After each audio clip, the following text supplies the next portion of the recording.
ஆனா ஓகே. தமிழ்நாட்டுல பாஜகவோட பெர்ஃபார்மன்ஸ், என்டிஏயோட பெர்ஃபார்மன்ஸ் ம். இதெல்லாம் ரிவ்யூ வருங்க, ஒன்னொன்னா ரிவ்யூக்கு வருங்க. ஓகே. அது இப்போ உடனே பாஜகவுக்கு ப்ரையாரிட்டி பார்த்தீங்கன்னா எந்த அரசியல்வாதிகள், அரசியல் தலைவர்கள் ஜாதி அடிப்படையில ஒரு டிக்கெட் முதற்கொண்டு ஜாதி பார்த்துட்டு தான் டிக்கெட் கொடுக்குறாங்க தேர்தலில் போட்டி. அடிப்படையா அரசியல் இப்படி நடக்குது. இது பள்ளிக்கூடத்துல இதை தடுக்கிறதுக்கு இந்த கயிறு கட்டாதீங்க, நெத்தியில பொட்டு வச்சுக்காதீங்க, இந்த மாதிரி இதெல்லாம் இது பாருங்க, இதுல எப்படி இதுல போயிடுமா ஜாதி? இது இப்ப கூட பாருங்க, இந்த கட்சிக்கு இவங்க பேச அதிகம், அந்த பேச அதிகம், அவங்களுக்கு எஸ்சி அதிகம், இவங்களுக்கு எஸ்டி அதிகம், இப்படித்தானே. இவங்களுக்கு ஓபிசி அதிகம், இது 1 இயர் பெல்ட், அது தேவர் பெல்ட், அது கவுண்டர் பெல்ட், இப்படிதான் நம்ம மீடியால இப்படிதான் அனலைஸ் பண்றோம். நீங்க விபூதியை போட்டு வராதீங்க, குங்குமம் போட, கிராஸ் போட்டுக்காம வாங்கன்னா அது முடியும். அது பாருங்க, அது இண்டிவிஜுவல் ஃபெய்த். திருப்பி நீங்க அதை போய் அடிச்சு கிராஸ் போட்டுட்டு வராதீங்க.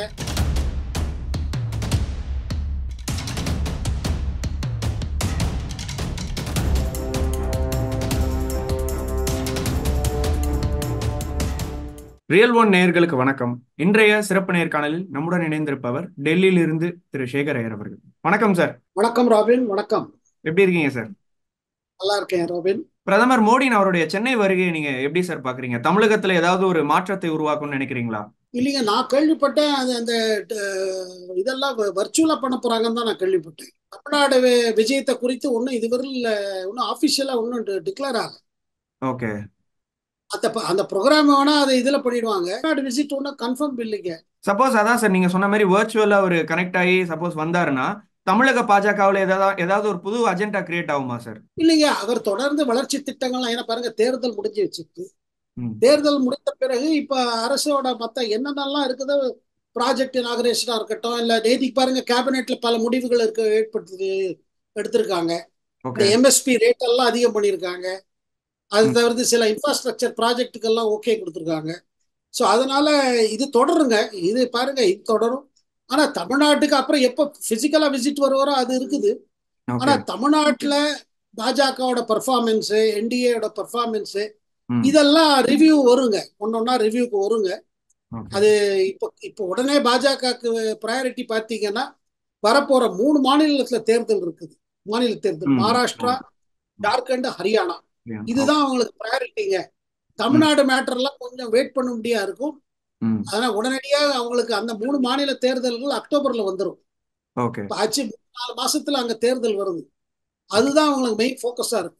அதே மாதிரி பள்ளி கல்லூரி மாணவர்களிடையே பாத்தீங்கன்னா சார், இந்த ஜாதி மோதலை தவிர்க்கிறதுக்கு தமிழக அரசு சார்பில் ஓய்வு பெற்ற நீதிபதி சந்துரு தலைமையில குழு ஒண்ணு அமைக்கப்பட்டிருக்கு. இந்த விஷயத்தை நீங்க எப்படி சார் பாக்குறீங்க? இல்லைங்க, அதுல பல இதெல்லாம் ஐடியாஸ் எல்லாம் இருக்குதுங்க. ஆனா இத எது செயல்படுத்த முடியும், அப்புறம் என்ன நோக்கத்தோட செயல்படுத்தணும், அது இருக்குதுங்க. பாருங்க, எந்த அரசியல்வாதிகள், அரசியல் தலைவர்கள் ஜாதி அடிப்படையில ஒரு டிக்கெட் முதற்கொண்டு ஜாதி பார்த்துட்டு தான் டிக்கெட் கொடுக்குறாங்க தேர்தலில் போட்டியில. அடிப்படையா அரசியல் இப்படி நடக்குதுங்க.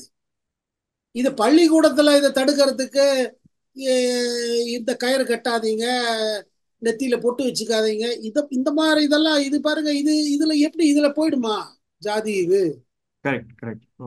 அதாவது இது பாருங்க, அவர் சில விஷயங்கள்லாம் சொல்றாரு. அதை தவிர்த்து உங்களுக்கு டீச்சர்ஸ் எல்லாம் டிரான்ஸ்ஃபர் பண்ணுங்க, அது பாருங்க, டீச்சர் குடும்பத்தில் இருக்கிறவங்க அவங்க ஒரு ஊர்ல நீங்க மாத்திட்டே இருந்தீங்கன்னா இதெல்லாம் என்ன இம்ப்ளிமெண்ட் பண்ணக்கூடிய மேட்டருங்க. பாருங்க, ஐடியாஸ் இருக்குது, பல ப்ரொபோசல்ஸ் இருக்குது. ஜாதி வெறி போனோம், ஜாதி உணர்வு போனோம், அது சரி, நல்ல இதுதான். இது தமிழ்நாட்டில் பெரியாரோட பெரியார், அறிஞர் அண்ணா, நம்ம கலைஞர், பல தலைவர்கள்லாம் இதை ஜாதி ஒழிக்கணும் பல முடிவுகள் அப்பப்போ எடுத்திருக்காங்க. ஆனா ஜாதி உணர்வு போக மாட்டேங்குது. அதுக்கு அடிப்படை காரணம் என்ன? ஒண்ணு அரசியல், ரெண்டாவது நம்ம அரசியல்ல என்ன பண்றோம், எந்த ஜாதிக்கு அதிக தொகை இருக்குதோ அவங்களுக்கு செல்வாக்கு அதிகமா இருக்குது, அவங்க சொல்ற இது பவர் இருக்குது. அது அந்த மேட்டர் அதிகமாவது என்ன இருக்குன்னா அரசியல் இதுக்கு பெரிய காரணங்க. இது பாருங்க, அரசியல்வாதிகள் முதல்ல முடிவு எடுக்கட்டும், ஜாதி அடிப்படையில எதுவும் நாங்க செய்ய மாட்டோம், எந்த முடிவுக்கு வர மாட்டோம்னு.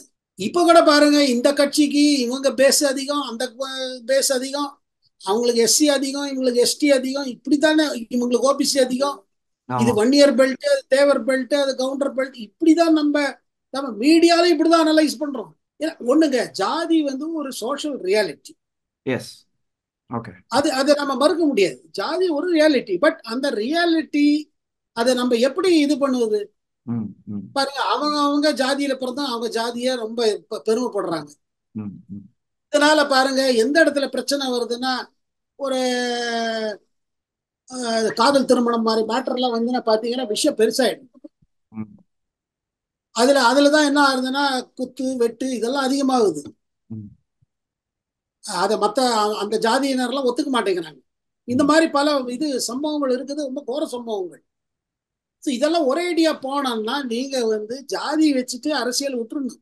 அது விடுவாங்களா? அவ்வளவு ஈஸியா விட்டுருவாங்களா? மாட்டாங்க. எந்த கட்சியும் விட மாட்டாங்க. கண்டிப்பா. ஆமா. பள்ளிக்கூடத்துல இந்த கயர் கட்டிட்டு வராதீங்க, நீங்க விபூதியை போட்டு வராதீங்க, குங்குமம் போட கிராஸ் போட்டுக்காம வாங்கன்னா அது முடியுமா? அது பாருங்க, அது இண்டிவிஜுவல் ஃபெய்த். ம், ம், ம். திருப்பி திருப்பி நீங்க அதை போய் அடிச்சு கிராஸ் போட்டுட்டு வராதீங்க, பூங்க போட்டு வைக்காதீங்க. விபூதி பாருங்க, வீட்டுல எல்லாம் பிள்ளைகளுக்கு ஸ்கூல் போறதுன்னு விபூதி போட்டு அனுப்புவாங்க. ஆமா. இது நிஜமா இது இருக்கு. இது கிராமப்புறத்துல சரி சரி, எல்லா ஊர்லீங்க. ஆமா சார். எல்லா இடத்துலயும் நடக்குது. அதனால ஒரு ஜாதி உணர்வு வருதா சொல்லுங்க? அவங்க படைத்த ஆண்டவனை அவங்க கும்பிட்டு நீங்க நாள் நல்லா போகணுமே, படிப்பு நல்லா வரணுமே சொல்லி கிளம்புறாங்க. ஆமா. அதை போய் இது பாருங்க, இதெல்லாம் கொஞ்சம் லெஃப்ட் ஐடியாஸ். ஓகே. பாருங்க, இதுல என்ன நான் சொல்ல விரும்புறேன்னா, ரிப்போர்ட் படிக்கிறதுக்கு ரொம்ப ப்ராக்ரஸிவா இருக்குது, ம், ரொம்ப ம், ரேடிக்கலா இருக்குது. இது பாருங்க, இது இடதுசாரி. அது அவங்க எல்லாம் இந்த மாதிரி, அது எக்ஸ்ட்ரீம் ரேடிக்கல் லெஃப்ட். ம், ம், ம். அவங்களுக்கு எல்லாம் இந்த மாதிரி ஐடியாஸ் எல்லாம் உண்டு. மதம் தான், மதத்து காரணம்னால தான் சமூகம் சமூகம் இந்த பிரச்சனைகள்லாம் இருக்கு. அப்படி இல்லைங்க. மதவெறி கூடாது. ஆனா அவங்க அவங்க அவங்க மதத்தை, ஆண்டவனை தொழுவது, கடவுளை வேண்டுவது, கோவிலா இருக்கட்டும், எங்க இருந்தாலும் சரி, ம். அவங்க அவங்க இதை பண்ணணுங்க. இது பாருங்க, சாமியும் கண்டு பயப்படலைன்னா அப்புறம் எதை கண்டுதான் பயப்படுவாங்க? அதாவது நீங்க காலையில எழுந்துட்டு சாமியை இது பண்ணிட்டு ஆரம்பிச்சீங்கன்னால என்ன நினைக்கிறீங்க? எல்லாம் நல்லா நடக்கட்டும், இன்னைக்கு நமக்கு நல்ல படிப்பு வரட்டும், இன்னைக்கு வேலை நல்லா முடியட்டும், இந்த மாதிரி தான் ஆரம்பிக்கிறாங்க. ஆமா, ஆமா. அதை விட்டுட்டு நீங்க அது அவங்களுக்கு அவங்களுக்கு பாருங்க, அவங்க இன்னைக்கு மக்கள் எதையுமே நம்ப முடியாத நிலைமையில இருக்காங்க. ஆமா. அரசியல்வாதிகளை நம்ப முடியாது, ம். அதிகாரிகளை நம்ப முடியாது. டாக்டர் ஹாஸ்பிட்டல் போனா டாக்டர் மேல முழு நம்பிக்கை வருது இல்ல. ஆமா சார். எங்க போனாலும் எதையும் நம்ப முடியாத ஒரு சூழ்நிலை இருக்குதுங்க. அப்புறம் தன்னையே நம்பிக்கை வரணும்னா, தன் மேல் தன்னோட இதுல நம்பிக்கை வரணும்னா, அதுக்கு அதுக்கு ஏதாவது ஒரு இதை அவங்க பிடிச்சுக்கணும்ல. ஆமா அப்ப சார். ஆமா. கடவுளை நம்பிட்டு தான் பல காரியங்கள் நடக்குது. ம், ம், ம். ஆனா இதனால ஜாதி இதை தடுத்துருவோம்னு நினைக்கிறது என்ன கேட்டீங்கன்னா, இது மாதிரி இதெல்லாம் ஃபூலிஷ் இது ப்ரொபோசல்ஸ். இது இது பாருங்க, இது ஒண்ணும் நடக்காதுங்க. இது எனக்கு தோணல. தமிழ்நாடு அரசு இது மேல எல்லாம் ஒன்றும் பெரிய ஆரம்பிப்பாங்க. சரிங்க, சில மாவட்டத்துல இது பிரச்சனை இருக்குது. ம். அந்த குறிப்பிட்ட ஜாதியோட கயிறை கட்டிட்டு வர்றாங்க, அது வர்றாங்க எல்லாம் இருக்குது. பட் அங்கெல்லாம் நீங்க என்ன பண்ணணும்னா, கேம்பெயின் பண்ணணும். சமூக ரீதியில ஒரு இது நடத்தணும். ம். ஒரு அவேர்னஸ் கேம்பெயின் வரணும். இது ஜாதியை வச்சுட்டு இப்படி இது பண்ணாதீங்க. ம், ம், ம். ஏங்க, யார் எந்த ஜாதியில பிறந்து அவங்க என்ன, அவங்க முடிவு எடுத்துட்டு வந்த இதுவா? எந்த குடும்பத்துல எப்படி பிறக்கிறோம், என்ன நிலைமையில பிறக்கிறோம் நம்ம கையில இருக்குதா? அப்படி இருந்தா கூட நமக்கு தெரியுதா? ம், ம். இல்லைங்க. பாருங்க, அவங்க அவங்க இல்ல, நீங்க எந்த குடும்பத்துல பிறந்தாலும் அந்த குடும்பத்தோட வரலாறு இருக்கலாம், அந்த குடும்பத்தை பத்தி இதெல்லாம் இருக்கலாம், நீங்க அதை பெருமைப்படலாம், அது வேற விஷயம். ம். ஆனா அதே நேரத்துல என் ஜாதி தான் வசதி, என் ஜாதி தான் இதுன்னு சொல்லிட்டு ம். அதுல வயலன்ஸ் வரல் பண்ணிடுறாங்க. அது தப்பு. ஓகே. பட் அதுக்கு ஒரே வழி இருக்குது. என்னன்னா, அரசியல்வாதிகள் ஜாதி அரசியலை விட்டு விட்டு ம். எல்லாருக்கும் எல்லாருக்கும் எல்லா சமூக நலனுக்கா கருதி அவங்களே போராட்டம் ஆரம்பிக்கணும். பாருங்க, தேர்தல் தோக்கலாம் ஜெயிக்கலாம், அது ஒரு பக்கங்க. ஓகே. ஆனா ஒண்ணுங்க, கேட்டா எல்லாரும் கேலி பண்றாங்க, சிரிக்கிறாங்க. ஆன்மீக அரசியல் என்ன கேட்டீங்கன்னா, இன்னைக்கு அரசியல்ல ஒரு ஆன்மீகம் இல்லாதனால்தான் இவ்வளவு ஊழல் பரவி இருக்கு. எதுக்குமே பயம் கிடையாது.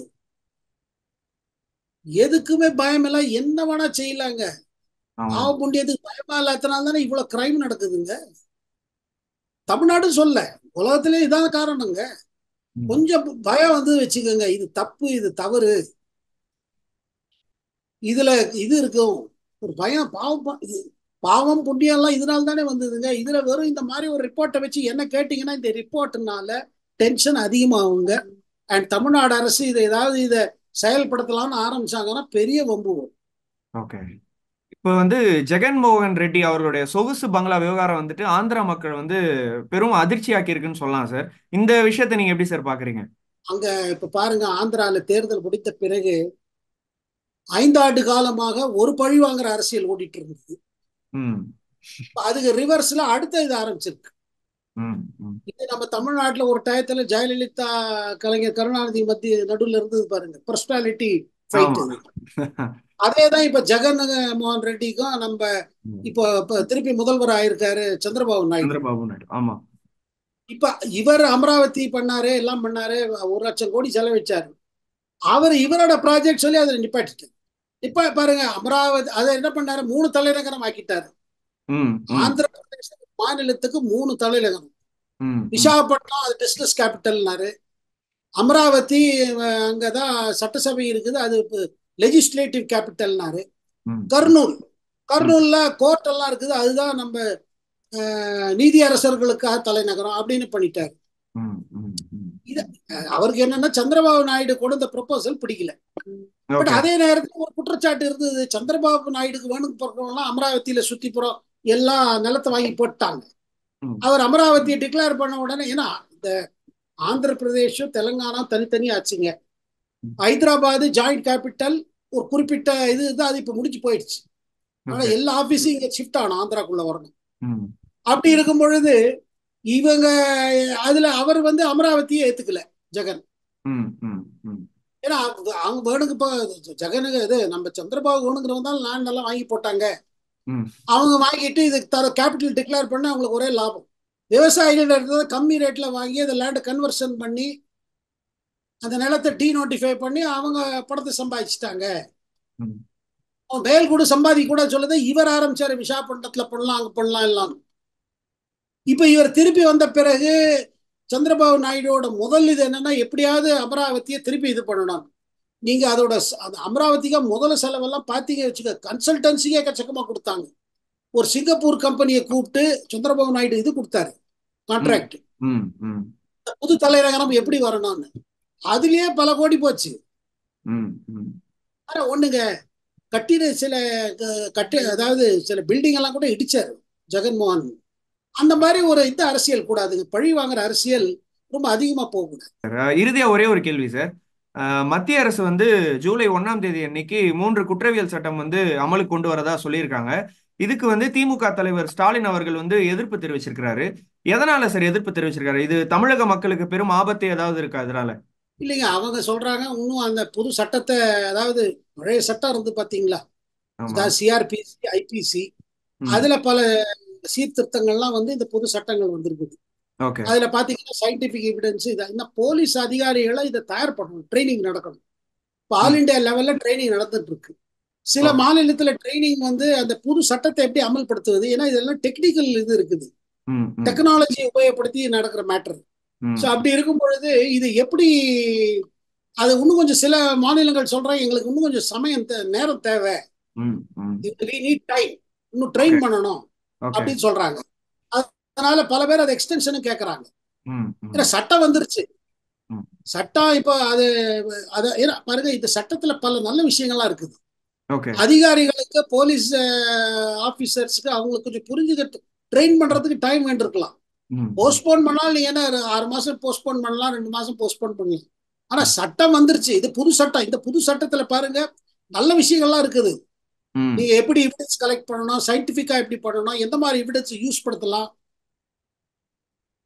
இதற்கிடையே சில பேர் கோர்ட்டுக்கு போய் சேலஞ்சும் பண்ணுவாங்க, இதை இதை அமல்படுத்தக்கூடாதுன்னு, அதுவும் இருக்கலாம். ம் ம் ரொம்ப நிறைய விஷயம் சுவாரஸ்யமா சொல்லியிருந்தீங்க. அதனால ரியல் ஒன் சார்பாக மிக்க நன்றி சார். நன்றி ராபின்.